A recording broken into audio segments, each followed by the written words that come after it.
Hi, this is Sive Morten with the daily update on EuroFX. I post my exclusive market overviews with the key political and economical events, charts and important levels on the ForexPeaceArmy.com forums weekly. This short video is a response to rapidly changing situation on the currency markets and should help you to stay on top of the game and be profitable. I suggest you to visit ForexPeaceArmy.com forum and read my analysis for the week before watching this daily video. So guys, let's take a look again on the gold market. Here you can see the market just collapsed yesterday, so it's not surprising on the background of the unstoppable interest rate rising in the United States. So 10-year yield rate stands around 4.6, and I would be surprised if we will get the 5 level somewhere around in October.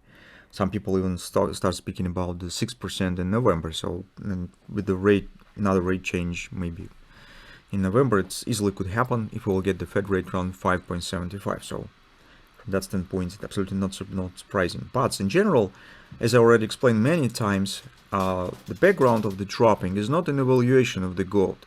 And actually, those of you who read our weekly reports know that we discussed this in the recent, probably half of the year, if not for longer, when we said that first, gold will be under pressure and it's turning some downside action. We said maybe we will not expect the 1650 once again, but somewhere around 18 even easily might happen.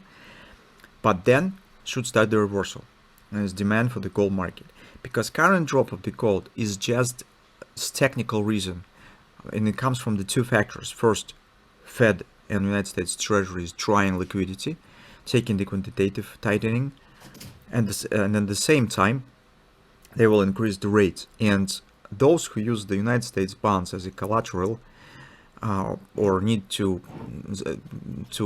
keep the papers marked to market, not until the maturity, but to keep it as marked to market, they will have to compensate the losing of the value, the valuation of these assets because of the rising of the yields. So if you see that currently the general United States debt has dropped approximately for 40%. It means that around, somewhere around $12 trillion have been withdrawn just because of the rate change. And we discussed this in a recent weekly report when we explain what Fed really is doing. They would like to devalue the debt as much as possible to actually sell this debt to households, because nobody except foreign buyers, well, it's not really very large amount. Usually the European Union, Japan now is not buying, China is now not buying, Middle East is not buying. It's mostly lies in Western countries, pension funds, households, because big corporations and banks mostly not buying this already. So, and just to sell them this new debt, and then as we said, by announcing big quantitative easing, just pay out the rest of the statement. So it will be a really great decision, just because first we're devaluing it, withdrawing 60%, for example, if the Fed will keep rising rate, and I think that they will keep, and then just pay out the rest. So that's in general the tactics that Fed now is moving in. And at the first stage, when investors just do not think about this in this direction, they just inhabit with the performance and in general inhabit with the common practice, what they should do, how they were studied in the universities, that we have to just support the collateral, keep the margin, add the cash when is going some devaluation of the assets, because this is AAA rated bonds, so it's no risk. It's actually the great solution, and as all banks now telling that they will give you great returns, so keep buying them.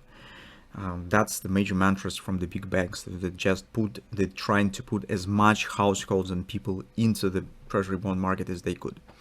So, and as a result, investors need to support this collateral, need to support the margin. They have to rest the other assets. So they're selling gold, they're selling stocks, they're selling cryptocurrencies, everything. So and this will last for a few months, this practice probably. So currently, speaking on the technical side, market actually stands very close to our target, say 1865 approximately. But as in euro currency, it's now at oversold. And here might be a bit different action compared to the euro. So if on the euro we still expect some minor pullback because XLP was already done. On the gold, it might be no reasonable pullback. It might be just sideways action before XOP will be touched. And after that, maybe some reaction will follow. But as a rule, if market stands very close to the target and it stands at oversold, very rare it shows moderate pullback. Usually it stands sideways action when it's abandoned the oversold condition, and then just drop to complete the XOP. Some pullback might happen later. So that's a scenario that could happen with a high degree of the probability. On the 4-hour time frame chart, you could see that all targets that we have specified already completed. It's 1875 has been touched yesterday. It's really straightforward collapse. And here the one thing that we probably could consider is this thrusting action. So I don't want to turn back to the hourly chart actually, because it's, well, really significant, and that's why I use the same 4-hour time frame chart, but to show you this thrust. So you can see great thrust. Just keep watching. If we get lucky and indeed some pullback will happen, I don't know, maybe it will be brand body sell somewhere to the 1893 for the 20 bucks and some pullback. That might be great opportunity to take the short position because market is still tending to the XOP.